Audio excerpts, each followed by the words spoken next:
My dear student welcome to Jack home tuition YouTube channel. आजिर आलोच्य विषय हल एक्सारसाइज 5.2। इते আজি नम्बर 14 পৰা नम्बर 19 লৈকে গণিতবিলাক কৰা হ'ব। তোমালোক মনোযোগৰে চোৱা। 14 নম্বৰ এটো চোৱা। ইয়াতে কৈছে 10 আৰু 250 মাজত 4 ৰ গুণিতক কিমানটা আছে। 10 আৰু 250 মাজত বহুত সংখ্যা আছে।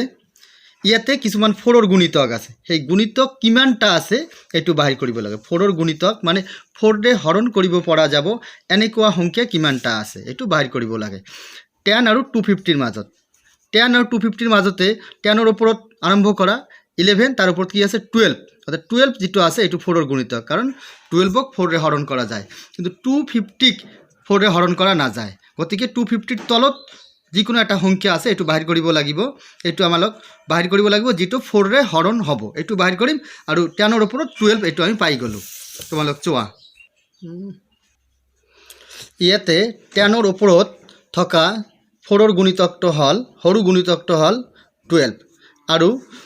250 যেটো সংখ্যা দি আছে ইয়াৰ তলত যেটো 4 ৰ গুণিতক আছে এটো বাহিৰ কৰিব লাগে। বাহিৰ কৰাৰ কাৰণে তোমালক এই 250 4 ৰে হৰণ কৰি দিয়া প্ৰথম হৰণ কৰিলে হ'ব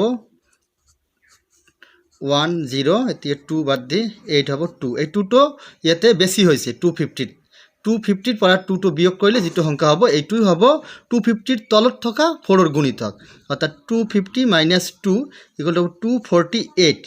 তেনে হলে ইয়াতে হ'ব 248 অৰ্থাৎ 250 আৰু 10 ৰ মাজত থকা 4 ৰ গুণিতক বিলাকৰ মাজতে আটাইতকৈ সৰু গুণিতকটো হল 12 আৰু আটাইতকৈ ডাঙৰ গুণিতকটো হল 248 আৰু ইয়াৰ মাজতে কিছুমান আছে যেনে 12 এর পিছত দি আছে 16 এর পিছত দি আছে 20 এই দৰে 4 কৈ বাঢ়ি গৈ থাকিব আৰু শেষত গৈ 248 পোৱা যাব। এতিয়া এইটো শ্ৰেণী চালে তোমালোক অলৰেডি হয়তো গম পাই গৈছা যে এইটো এটা এপি শ্ৰেণী গঠন কৰিছে অৰ্থাৎ প্ৰথমটো 12 আৰু তাৰ পিছত আছে 16 তাৰ পিছত 20 এই দৰে বাঢ়ি গৈ 248 হৈছে আৰু এই শ্ৰেণীটো এটা এপি শ্ৰেণী গঠন কৰিছে যাৰ প্ৰথম পদটো দি আছে 12 আৰু সাধাৰণ অন্তৰ এটো দি আছে 4 কৰি বাঢ়ি গৈছে হে 4 হ'ব নাইবা এইটোৰ পৰা এইটো বিয়োগ কৰিলে পাই যাবা 4 হ'ব নাইবা এইটোৰ পৰা এইটো বিয়োগ কৰিলে 4 হ'ব অৰ্থাৎ যিকোনো পিছৰ পদৰ পৰা আগৰ পদ বিয়োগ কৰিলে 4 হ'ব। এটো হল সাধাৰণ অন্তৰ আৰু n তম পদ যেটো আছে এটো দি আছে অৰ্থাৎ a(n) = 248 এটো দি আছে। ইয়াতে কৈছে কিমানটা 4 ৰ গুণিতক আছে অৰ্থাৎ ইয়াতে কিমানটা এনেকুৱা সংখ্যা আছে যিবিলাক 4 ৰে বিভাজ্য হ'ব অৰ্থাৎ ধৰিলো আমি ইয়াতে n সংখ্যক বা nটা পদ দি আছে গতিকে n ৰ মানটো ওলালেই হৈ যাব। a(n) এটো ফৰ্মুলা ইয়াতে বহাই দিলে n ৰ মান পোৱা যাব a + n - 1 * d ইয়াতে এই n ৰ মান বাহিৰ কৰিব লাগে = 248 or এর মানটো ইয়াতে 12 লিখা প্লাস থাকিব n - 1 * 4 d এর মান = 248 or n - 1 * 4 = 248 মাইনাস হবো 12 or n - 1 * 4 = এটো বিয়োগ কৰিলে হবো 236 or n - 1 = হবো 236 divided by 4 এটো 4 ৰে হৰণ কৰিলে হবো 4 তে কটাকটি কৰিবা 4 5 যা 20 3 থাকিব 36 9 হবো 59 or n - 1 = hall 59 or n = 59 + 1 = 60 হবো। n ৰ মান কিমান হল 60 অৰ্থাৎ 10 আৰু 250 মাজত 60টা এনেকুৱা পদ আছে যিবিলাক 4 ৰ গুণিতক হ'ব। বুজি পাইছা কিমান হ'ব 60। গতিকে তোমালোক লিখিব পাৰা 10 আৰু 250 মাজত 4 ৰ গুণিতক আছে 4 ৰ গুণিতক আছে কিমানটা 60টা आंसर এই দৰে তোমালোক কৰিবা। নাম্বাৰ 15 এটো কোশ্চেন আছে n ৰ কি মানৰ বাবে এইটো এটা প্ৰগতি সমান্তৰ প্ৰগতি আৰু এইটো এটা সমান্তৰ প্ৰগতি এই দুটো সমান্তৰ প্ৰগতিৰ n তম পদ দুটো সমান হ'ব অৰ্থাৎ প্ৰথম প্ৰগতিৰ যেটো n তম পদ আৰু দ্বিতীয় প্ৰগতিৰ nতম পদ এই দুটা পদ সমান হ'ব যদি হয় সমান হয় তেনেহ'লে nৰ মানটো কি হ'ব অৰ্থাৎ দুটা প্ৰগতিৰ nতম পদ যদি সমান হয় তেনেহ'লে nৰ মান কি হ'ব এইটো বাহিৰ কৰিব লাগে চোৱা তোমালোক মই কৰি আছোঁ ইয়াত দুটা প্ৰগতি তোলা হৈছে এইটো প্ৰথম প্ৰগতি এইটো দ্বিতীয় প্ৰগতি প্ৰথম প্ৰগতিৰ প্ৰথম পদ যাক এ ধৰা হল এইটো আছে 63 আৰু প্ৰথম প্ৰগতিৰ সাধাৰণ অন্তৰ ধৰা হল এইটো স্মল ডি বা d1 ধৰিলেও হ'ব স্মল আখৰে ডি ধৰা হল এইটো হ'ব 65 মাইনাছ 63 ইকুৱেল টু 2 আৰু দ্বিতীয় প্ৰগতি যেটো দি আছে সমান্তৰ প্ৰগতি দ্বিতীয়টো ইয়াৰ প্ৰথম পদক ক্যাপিটেল এ বুলি ধৰা হল যেটো আছে 3 আৰু সাধাৰণ অন্ত যেটো ডি ক্যাপিটেল ডি বুলি ধৰা হল এটো হ'ব 10 minus 3 equal 7 এতিয়া দুটা প্ৰগতিৰে nতম পদ দুটা কি কৈছে সমান হ'ব অৰ্থাৎ প্ৰথম প্ৰগতি যেটো nতম পদ এটো হল an আৰু দ্বিতীয় প্ৰগতি যেটো nতম পদ এটো হল ক্যাপিটেল an এই পদ দুটা কি হ'ব সমান হ'ব ইয়াতে কৈছে a suffix n আৰু a suffix capital A suffix n লিখাল অর্থাৎ প্রথম প্রগতিটোর nতম পদ a suffix n ইকুয়াল দ্বিতীয় প্রগতিটোর a suffix n লিখাল দুটা প্রগতির nতম পদ দুটাল সমান হৈ গল অর এতিয়া প্রথম প্রগতির ক্ষেত্রে লিখিবা a plus n minus 1 into d equal দ্বিতীয় প্রগতির ক্ষেত্রে লিখিবা ক্যাপিটাল A এইটো প্রথম পদ capital A plus n minus 1 দুটার ক্ষেত্ৰত n একে থাকিব যেহেতু কৈছে nতম পদ দুটাল সমান অৰ্থাৎ দুটাৰে nতম পদ একে আছে হে n দুটা একে হ'ব ইনটু ইয়াতে সাধাৰণত ক্যাপিটাল D বুলি ধৰা হৈছে অৰ এইটোৰ প্ৰথম পদ 63 plus n minus 1 into d ৰ মান দি আছে 2 ইকুয়াল ইয়াতে ক্যাপিটাল A আছে 3 plus n minus 1 into d ৰ মান দি আছে 7 অৰ এইটো অলপ সিম্পলিফাই কৰা প্লাস এটো 2 আৰু n পূৰণ কৰিলে হ'ব 2n minus 2 ইকুয়াল ইয়াতে আছে 3 এটো 7 এর পূরণ কৰিলে হ'ব প্লাস 7n minus 7 অৰ এটো ইয়াৰ পৰা মাইনাস কৰি দিলে হ'ব 61 plus 2n ইকুয়াল ইয়াতে 7n আৰু 7 এৰ পৰা 3 মাইনাস হলে -4 থাকিব অর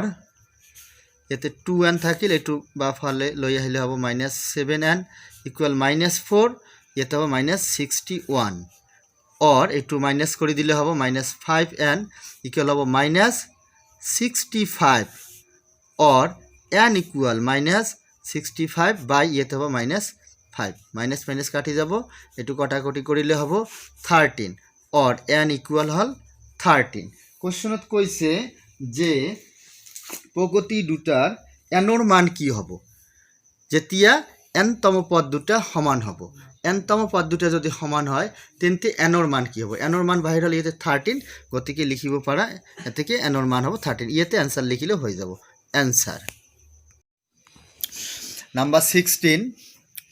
কইছে কোশ্চেনত কইছে এটা সমান্তর প্রগতির তৃতীয় পদটো 16 তৃতীয় পদ a3 16 দি আছে আৰু সপ্তম পদটো পঞ্চম পদটোতকৈ 12 ডাঙৰ অর্থাৎ সপ্তম যেটো পদ a7 এটু পঞ্চম পদ a5 তকৈ 12 ডাঙৰ হৈ আছে যদি এনেকুৱা হয় তেন্তে সমান্তৰ প্ৰগতিটো নিৰ্ণয় কৰিব লাগিব চোৱা এটু একেবাৰে সহজ গণিত মই কৰি আছো ইয়াতে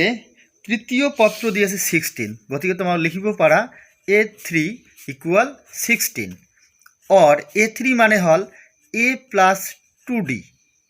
a plus 2d equal to কি হ'ব 16 এটু এক নং সমীকরণ বুলি ধৰা আকৌ কৈছে কি যে সপ্তম পদটো পঞ্চম পদতকৈ 12 ডাঙৰ হৈ আছে তেনেহলে a17 কিমান পঞ্চম পদতকৈ a5 তকৈ a7 ডাঙৰ হৈ আছে 12 তেনেহলে আমি a7 ৰ পৰা a5 টো বিয়োগ কৰি দিলে 12 পাই যাম और ইয়াৰ পৰা তোমালোক লিখে a7 মানে হল a plus 6d minus a5 মানে হল a plus 4d equal 12 और a plus 6d एटू माइनस रे पूरण करिले हबो -a minus 4d equal 12 और a काटि जाबो एते 6d ৰ পৰা 4d বিয়োগ কৰি থাকিব 2d equal 12 और ডি ইকুয়াল হব 6 কটাকটি কৰিলে তেনেহ'লে ডিৰ মান পাই গলা এই মানটো 1 নং সমীকৰণত বহাই দিলে আমি পাই যাম লিখিবা 1 নং সমীকৰণৰ পৰা পাও কি পাও 1 নং সমীকৰণটো ইয়াতে তুলা a plus 2d equal 16 or a plus 2 into d ৰ মান ইয়াতে বহাই দিয়া তেনে d ৰ মান বহালে হ'ব 6 equal 16 or a equal 16 minus হ'ব 12 or a equal হ'ব 4 equal 4 বিয়োগ কৰিলে 4 হৈ যাব এতে কি এপি শ্ৰেণীটো হ'ব এপি মানে সমান্তৰ প্ৰগতিটো হল বা এপি শ্ৰেণীটো হল কি হ'ব প্ৰথম পদ দি আছে 4 এটো লিখিবা দ্বিতীয় পদটো কি হ'ব প্ৰথম পদৰ লগত সাধাৰণ অন্তৰ যোগ কৰিলে হ'ব প্ৰথম পদ দি আছে 4 আৰু সাধাৰণ অন্তৰ দি আছে 6 এই দুটা যোগ কৰিলে হৈ যাব কি হ'ব 10 হ'ব কমা তৃতীয় পদটো দ্বিতীয় পদৰ লগত সাধাৰণ অন্তৰ যোগ কৰিলে হ'ব 10 + 6 কৰিলে হ'ব 16 এই দৰে চলি থাকিব এইটোই হল সমান্তৰ প্ৰগতি এই সমান্তৰ প্ৰগতি বাহিৰ কৰাৰ কাৰণে এইটো শৰ্ত লাগে গতিকে এইটো এনসাৰ এতিয়া নাম্বাৰ 17 ইয়াতে এটা সমান্তৰ প্ৰগতি দি আছে যেনে 3 8 13 ... লাষ্ট পদটো দি আছে 253 এই সমান্তৰ প্ৰগতিটোৰ শেষৰ ফালৰ পৰা 20তম পদটো নিৰ্ণয় কৰা শেষৰ ফালৰ পৰা 253 লাষ্ট পদ এই শেষৰ ফালৰ পৰা এনেকুৱা 20তম যেটো পদ হ'ব তাৰ মান কিমান হ'ব এটো বাহিৰ কৰিব লাগিব কিন্তু ইয়াতে কিমানটা পদ আছে এটো ইয়াতে দিয়া নাই প্ৰথমত সেই সংখ্যাটো বাহিৰ কৰিব লাগে যে ইয়াতে কিমানটো পদ আছে চোৱা মই কৰি আছো ইয়াতে সমান্তৰ প্ৰগতিটোৰ প্ৰথম পদ a ইকুয়াল টু হ'ব 3 আৰু d সাধাৰণ অন্তৰ এটো হ'ব 8 - 3 ইকুয়াল 5 ধৰিলো ইয়াতে n টা পদ আছে বা n সংখ্যক পদ দি আছে ধৰো প্ৰগতিটোত পদ সংখ্যা ইকুয়াল n মানে n টা পদ ইয়াতে দি আছে যদি থাকে তেনেহলে লাস্ট পদৰ ক্ষেত্ৰত বা শেষ পদৰ ক্ষেত্ৰত তোমালোক লিখিব পাৰিবা an ইকুয়াল টু 253 or পাৰিবা ফৰ্মুলা আছে a plus n minus 1 into d equal 253 or এর মান লিখে ইয়াতে 3 plus n minus 1 into d এর মানটো 5 লিখি দিয়া equal হব 253 or ইয়াতে n minus 1 into 5 to থাকিল 253 minus হব 3 plus 3 তো ইয়াতে গলে minus হৈ যাব or n minus 1 into 5 এটো বিয়োগ কৰিলে হ'ব 250 or ইয়াতে কটাকটি কৰিলেই কৰা যায় এটো হ'ব 50 or n minus 1 equal to 50 or n equal হ'ব 51 1 to হোপালে গলে প্লাস হ'ব অর্থাৎ n এর মান বাহিৰ হল 51 অৰ্থাৎ ইয়াতে মুঠ পদৰ সংখ্যা আছে এপি শ্ৰেণীটোৰ মুঠ পদৰ সংখ্যা আছে 51 টা পদ আছে এতিয়া কৈছে তোমালোক চোৱা যে হেক যেটো পদ আছে লাস্ট পদ যেটো দি আছে এই হেক পদৰ পৰা আৰম্ভ কৰি যদি বাওফালে আহা যায় অৰ্থাৎ এই শেষৰ ফালৰ পৰা বাওফালে আহিলে 20তম পদটোৰ মান কি হ'ব কিমান হ'ব এটো বাহিৰ কৰিব লাগে 20তম পদৰ মান শেষৰ ফালৰ পৰা যদি চোৱা হয় তোমালোক চোৱা শেষৰ ফালৰ পৰা চালেও এটা এই সমান্তৰ প্ৰগতিটোই থাকিব আৰু শেষৰ ফালৰ পৰা চালে ওলোটা প্ৰগতি হ'ব শেষৰ ফালৰ পৰা চালে ইয়াৰ প্ৰথম পদটো হ'ব 253 আৰু সাধাৰণ অন্তৰটো হ'ব 253 ৰ পৰা আগত যেটো আছে তাতে 5 কম দি আছে অৰ্থাৎ এটো আছে 248 ৰ পৰা এটো বিয়োগ কৰিলে -5 আহি যাব ইয়াৰ আগৰ পদটোৰ পৰা অৰ্থাৎ সাধাৰণ অন্তৰ এতিয়া চোৱা শেষৰ ফালৰ পৰা চালে এপি শ্ৰেণীটোত এবাৰ এ ধৰা হৈছে ক্যাপিটাল এ ধৰিলো এটো হ'ব 253 আৰু সাধাৰণ অন্তৰ ডি বুলি ধৰিলো এটো হ'ব ইয়াৰ আগৰ পদ যেটো দি আছে এটো -5 হ'ব আগৰটো আছিল +5 এটো হ'ব -5 যদি বুজি নপোৱা তেনেহলে অলপ ৰাফ ইয়াতে কৰি লবা ইয়াৰ আগৰ পদটো 5 কম দি আছে অৰ্থাৎ 248 8 আছে তাৰ পৰা 253 টো বিয়োগ কৰিলে এইটো -5 পাই যাবা এটা পোৱা গ'ল এতিয়া এ 20তম পদ বাহিৰ কৰিব কৈছে অৰ্থাৎ 20তম পদ হেকৰ ফালৰ পৰা 20তম পদটো বাহিৰ কৰিব লাগে হে তোমাক লিখি এতেকে a 20 ইকুয়াল টু হব कैपिटल A प्लस 19D और ये एर मान दी आसे 253 प्लस 19 इंटू डीर मान एटू कैपिटल D दिबा कैपिटल D हल -5 और 253 एटू प्लस माइनस ए माइनस हबो एटू पूरण करिले हबो 95 एटू माइनस करि दिबा और माइनस करिले येते हबो तुम्हारा माइनस करिबा 158 अर्थात A20 हेखर फालर परा यदि प्रगतिटोर 20तम पदटो बाहिर करिब लागे तेनेहले 20तम पदटोर मान हबो 158 आंसर एटुई तोमालोকক बाहिर करिब কৈছে हे এইদৰে बाहिर करिबा नम्बर 18 এটা সমান্তর প্রগতির চতুর্থ আর অষ্টম পদ দুটার যোগফল 24 A4 আর A8 এই পদ দুটার যোগফল দিয়ে আছে 24 আকো কৈছে ষষ্ঠ পদ আর দশম পদ দুটার যোগফল দিছে 44 যদি এনেকুৱা থাকে তেন্তে সমান্তৰ প্ৰগতিটোৰ প্ৰথম তিনিটা পদ নিৰ্ণয় কৰিব লাগিব যোৱা কৰি আছো অ্যাকর্ডিং টু কোশ্চেন 18 নাম্বার কৈছে A4 প্লাস লগতে দিয়ে আছে A8 এই দুটা যোগ কৰিলে হ'ব 24 এটু চোৱা প্ৰথম এটু অলপ সিম্পলিফাই কৰি লোৱা A4 মানে হল A plus 3D আৰু A8 মানে হল A plus 7D equal 24 और A plus কৰিলে হ'ব 2A R 3D plus 7D plus কৰিলে হ'ব এটু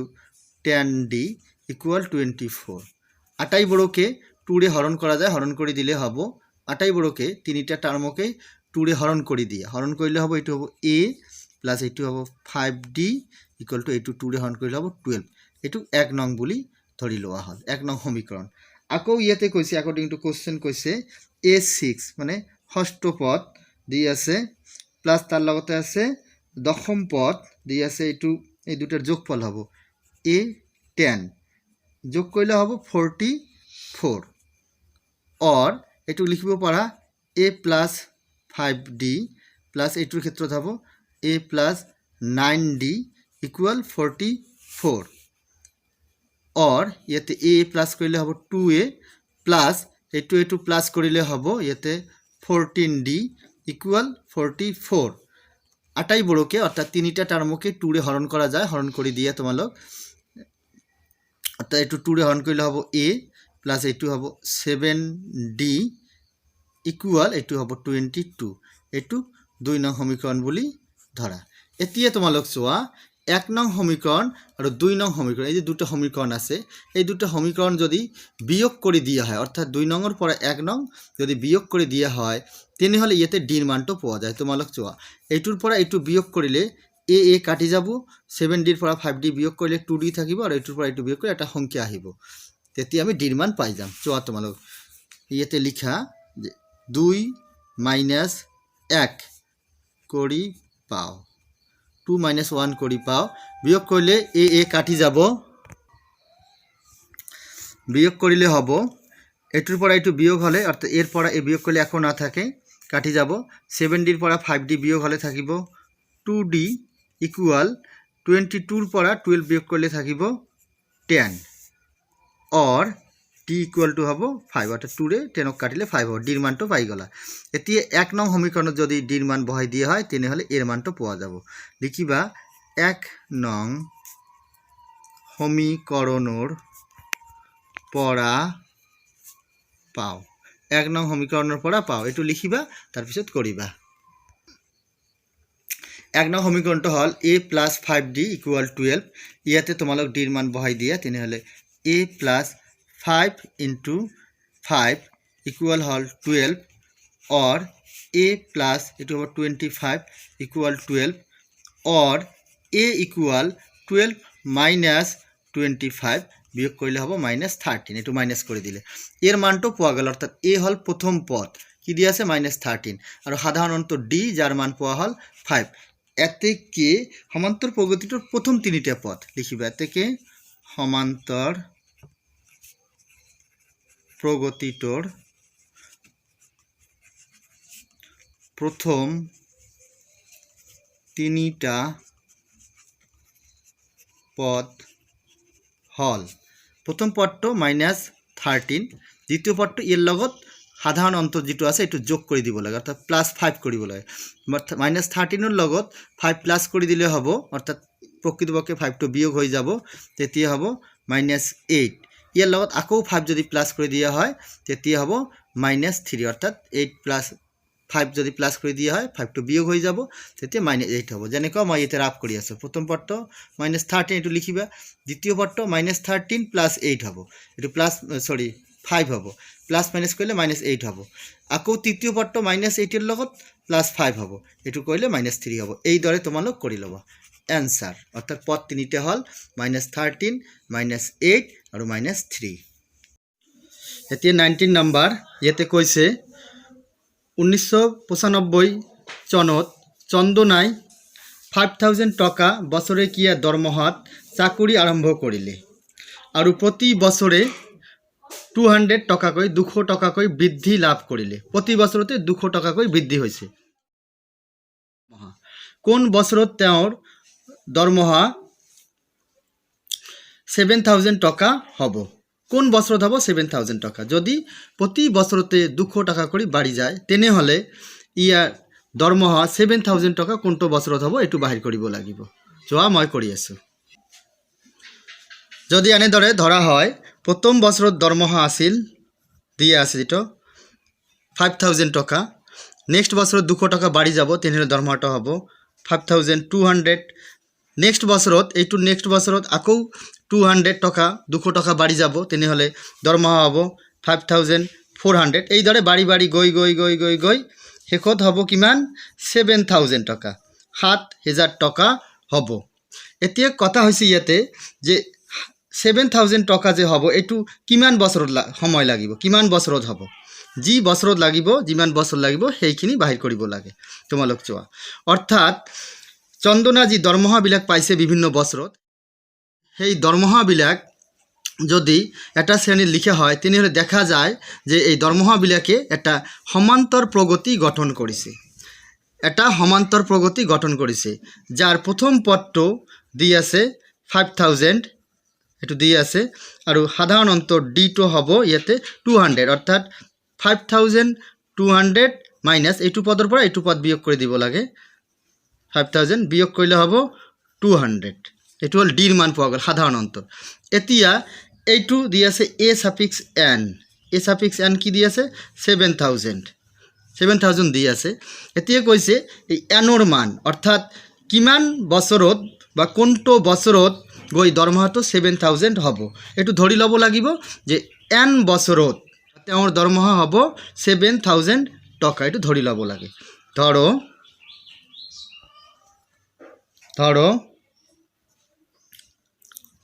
তেওঁৰ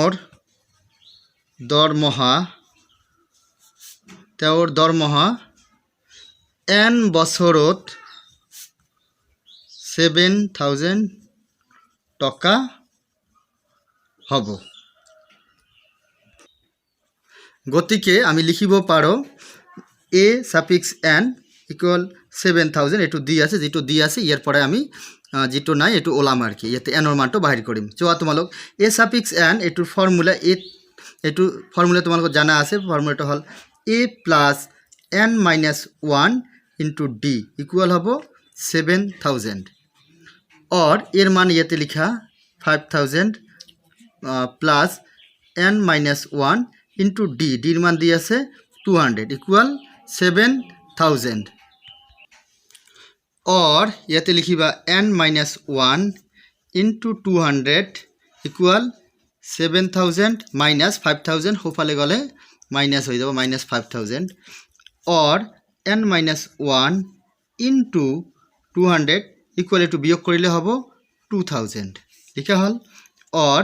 n माइनस 1 इक्वल 2000 बाय एटु एते पूरण আছে होफाले गले हरण हबो 200 एटु कटाकटी करिले जोआ तुमालोक एटु हबो 10 और n माइनस 1 इक्वल 10 और n इक्वल 10 + 1 ইকুৱেল হ'ব 11 অৰ্থাৎ এনৰ মানটো কি বাহিৰ হ'ল 11 আমি লিখিছিলোঁ ধৰো তেওঁৰ দৰমহা n বছৰত 7,000 টকা হ'ব n বছৰত গৈ 7,000 টকা হ'ব ইয়াতে কোশ্চেন আছিল যে কোন বছৰত তেওঁৰ দৰমহা 7,000 টকা হ'ব আমি ধৰিছিলোঁ n বছৰ আৰু nৰ মানটো ইয়াতে বাহিৰ হ'ল 11 গতিকে 11তম বছৰত গৈ তেওঁৰ দৰমহা হ'ব 7,000 টকা এটো লিখিবা এতেকে 11তম বছৰত গৈ তেওঁৰ দৰমহা হ'ব 7,000 টকা 7,000 টকা এইটো এনসাৰ এইদৰে তোমালোক এই গণিতটো কৰিবা থ্যাংক ইউ